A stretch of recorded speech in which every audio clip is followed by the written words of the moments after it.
SIR শুনানিতে হয়রানি, বাড়ছে ক্ষোভ। ভোটের মুখে এই ক্ষোভ হয়ে উঠতে পারে পদ্মের কাঁটা। এটা আজ করে কি এখন জোড়া কৌশলের শান বিজেপির? তাই কি কখনো তাদের নিশানা নির্বাচন কমিশন, কখনো তৃণমূল, যাতে সাধারণ মানুষের মনে ধারণা তৈরি করা যায় যে হয়রানির জন্য বিজেপির কিছু করার নেই, যত দোষ তৃণমূল এবং কমিশনের। যেহেতু বিএলওরা তৃণমূল নেতাদেরই খাস লোক, তাদেরকে নিয়ে ডেলিবারেটলি নামের বানান বা কোনো জায়গায় ভুল করানো হয়েছে। এই নির্বাচন কমিশনার সাধারণ মানুষকে যেভাবে হয়রানি করছে, নোটিশ জারি করে, এই নিত্য নতুন এক একটা করে ফরমান জারি করছে, মানুষের হয়রানির শেষ নেই। আমরা দুবার এসেছি, আমি যেরকম সাফারার হচ্ছে, এইভাবে আমার পাড়ার এরকম অগণিত মানুষ সাফারার।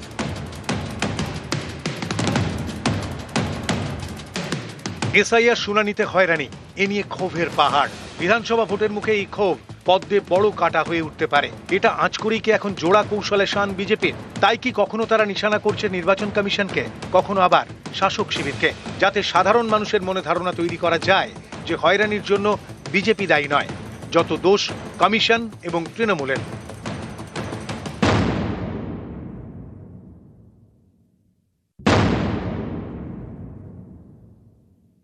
যত বানান ভুল হয়েছে তার জন্য দায়ী পশ্চিমবঙ্গ সরকার এবং তার প্রশাসন। ইলেকশন কমিশনের কোনো প্রতিনিধি নেই। বুথে যে লোকটা গেছে সে কে? বিএলওর তালিকা তৈরি করেছে কে? বিডিওরা, ডিএমরা। তারা কার অধীনে? তারা নবান্নর অধীনে। সাধারণ মানুষের যেটুকু ভোগান্তি হচ্ছে এর জন্য দায়ী পশ্চিমবঙ্গ সরকার, তৃণমূল কংগ্রেসের প্রশাসন এবং মুখ্যমন্ত্রীর বাধা দান। যখন এসআইআর ঘোষিত হলো, কত বড় বড় কথা। এরা মানুষের সঙ্গে নেই, এদের সংগঠন নেই। ভালো করে ভেবে দেখুন, BLA-2 বিজেপি এলাকায় কোনো লোক নেই বলে নির্বাচন কমিশনকে দিয়ে নতুন নোটিশ করিয়ে নিয়ম পাল্টে বাইরের ছেলেদের বুথে অ্যালাউ করা হলো। ইলেকশন কমিশনের উপর ভরসা করে নাম কাটাতে গেছে, এখন ধরা পড়ে গিয়ে সব অসহায়ের আর্তনাদ। কখনো তৃণমূলকে নিশানা, কখনো নির্বাচন কমিশনকে আক্রমণ।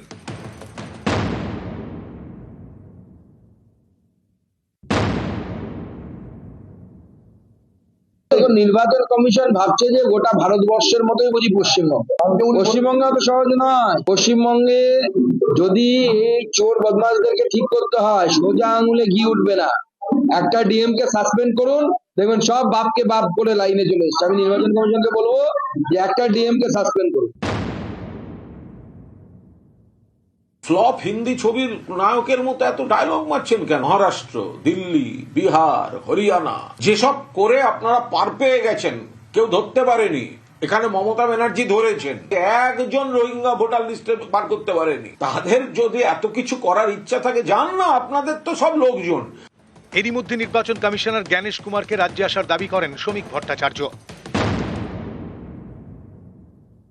জ্ঞানেশ কুমারকে এখানে আসতে হবে, বীরভূমে আসতে হবে, মুর্শিদাবাদে আসতে হবে, ডোমকলে আসতে হবে, ভাঙড়ে আসতে হবে।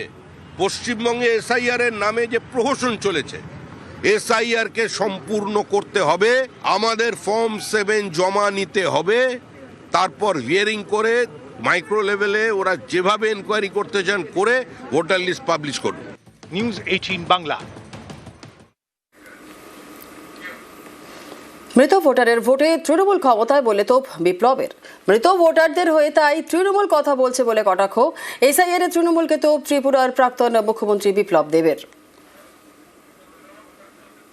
আর বিপ্লব দেবকে কটাক্ষ কুণাল ঘোষের। বিজেপি বিপ্লব দেবকে ফুল টার্ম মুখ্যমন্ত্রী করেনি, পাশের রাজ্যে এসে জ্ঞান দিচ্ছেন বলে কটাক্ষ। যারা প্রেতাত্মার ভোটে 2021 এসছেন, তো তারা তো প্রেতাত্মার মতোই কথা বলবে। যখন আবর্জনা জমবে, পরিষ্কার করতে ড্রেন তো তৈরি করতে হবে, হাত পা একটু কাটবে। জীবিত 18 বছরের ছেলে সে ভোট দিতে পারবে না, ফার্স্ট টাইমের ভোটার, কিন্তু প্রেতাত্মা ভোট করবে। আর প্রেতাত্মার ভোটেই তো এই সরকারটা হয়েছে, তার জন্য প্রেতাত্মার মতো ব্যবহার এরা করে।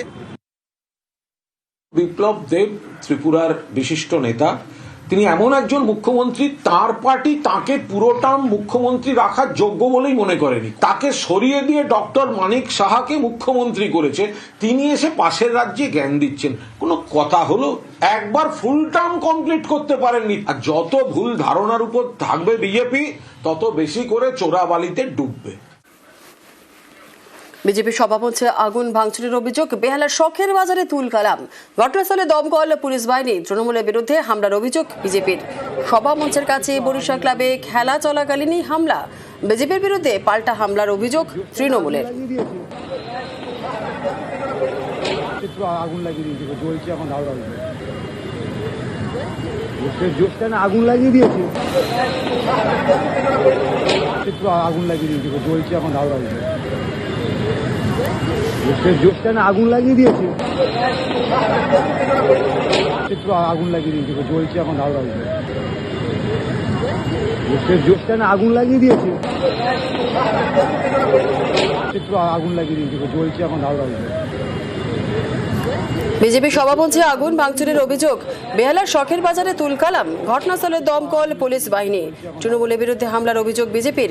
সভামঞ্চের কাছে বরিশাল ক্লাবে খেলা চলাকালীন হামলা, বিজেপির বিরুদ্ধে। বিজেপির সভামঞ্চ থেকে উস্কানির অভিযোগ, বিপ্লব দেবের বিরুদ্ধে উস্কানির অভিযোগ ক্লাব কর্তৃপক্ষের। উস্কানির পরই হামলার অভিযোগ ক্লাব কর্তৃপক্ষের।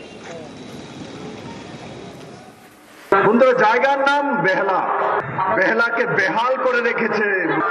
যদি ভাবেন এদের গুন্ডাদের কারণে ভোট দিতে যাবো না, বাড়ি থেকে বেরোবো না, মনে রাখবেন যদি এবার ভোট দেওয়ার জন্য বাড়ি থেকে না বেরোন, তাহলে আপনার বাড়িটা পর্যন্ত এরা নিয়ে যাবে। তার জন্য তৈরি হয়ে এবার ভোট দেওয়ার জন্য সমস্ত বেহালাবাসী বাড়বে।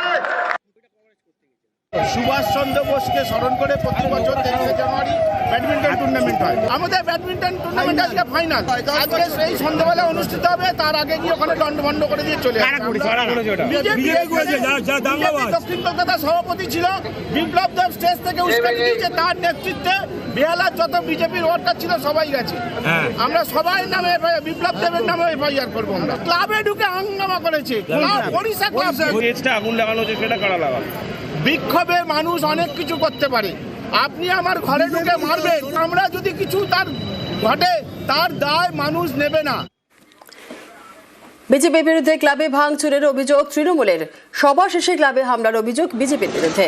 প্রতিবাদে ডায়মন্ড হারবার রোডে শখের বাজার মোড়ে অবরোধ বিক্ষোভ দেখায় তৃণমূল কংগ্রেস। তৃণমূলের বিরুদ্ধে পাল্টা সভা মঞ্চে হামলার অভিযোগ বিজেপির। প্রায় 10 বছর ধরেই একই দিনে ব্যাডমিন্টন টুর্নামেন্ট করে এবং আমি যবে থেকে বেহালা পূর্বের এমএলএ হয়েছি প্রতিবারই আমি আসি এবং আপনারা দেখছেন আমি এসেছিলাম যে আজকে ব্যাডমিন্টন অনুষ্ঠান উদ্বোধন ফাইনাল, সেখানে আমি থাকবো। আমি হঠাৎই শুনলাম যে কিছু বিজেপির ছেলেপেলে ওড়িশা ক্লাবের ভেতরে ঢুকে ভাঙচুর করেছে। এটা ইচ্ছাকৃতভাবে করা হয়েছে যাতে এই ব্যাডমিন্টন টুর্নামেন্ট না হতে পারে। কিন্তু বিজেপি জানে না যে বাংলায় তৃণমূল কংগ্রেস করি আমরা, আমাদের মাথার উপর মমতা বন্দ্যোপাধ্যায় আছে। ওরা যত হামলা করবে আমরা তত কঠিন।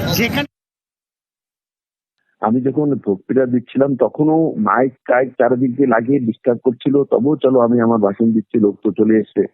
আমি আসার পরে তার মধ্যে সমস্ত ভাঙচুর, আগুন লাগিয়ে দেওয়া, তার মানে কি গুন্ডামি করে মানুষকে ভয় দেখিয়ে আটকানোর চেষ্টা করছেন। আর আজকে যেটা করেছে ফ্রাস্ট্রেশন বহিঃপ্রকাশ। এভাবে গুন্ডামি করে কোনো বাংলাকেও আটকাতে পারবে না, পশ্চিমবঙ্গকেও রুখতে পারবে না, নজওয়ানদেরকেও রুখতে পারবে না, আর ভারতীয় জনতা পার্টির কোনো কার্যকর্তাকেও রুখতে পারবে না।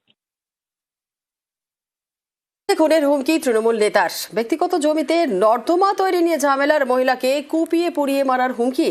অভিযুক্ত নানুরের তৃণমূল নেতা রমেশ সাহা। বীরভূম জেলা পরিষদের সদস্য রমেশ সাহা।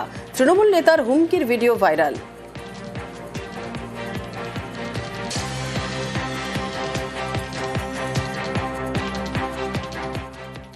দীর্ঘদিন কোনো পূর্বে থেকে লালা ছিল না, লালা অন্য দাগে। সেই লালা ওরা বুঝিয়ে দিল, উচ্চ করে দিল, আমার বাড়ি দিয়ে খুলে দিল। কুঁড়তে এসেছে, আমরা বলেছি যে কোনো ড্রেন এদিকে হবে না, যারা মীমাংসা হবে তারপর যেন ড্রেন হবে। তারপর মারামারি, মারবো, ধরবো, পুড়িয়ে দেবো, কুচি কুচি করে দেবো। সেটা রমেশ সাহা তো পঞ্চায়েতে ওই থাকে। আমি তো পঞ্চায়েতে দরখাস্ত দিয়েছি, দরখাস্ত লাইনি, বলেছে লুবো না। থ্রেট দিচ্ছে সেটা কিন্তু একটা পারিবারিক ব্যাপার, কোনো রাজনৈতিক কারণ নয়। এখানে কোনো রাজনৈতিক কাটাকাটি, খুনোখুনির, হানাহানি, বোমাবাজি, গুলিবাজি হয় না নানুরে।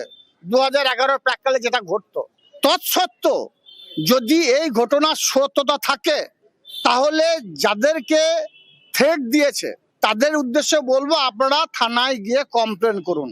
বীরভূম জেলা পুলিশ প্রশাসন অতি সক্রিয় আছে। একজন মামাটি মানুষের সৈনিক হিসাবে তাকে আমি বরদাস্ত করব না।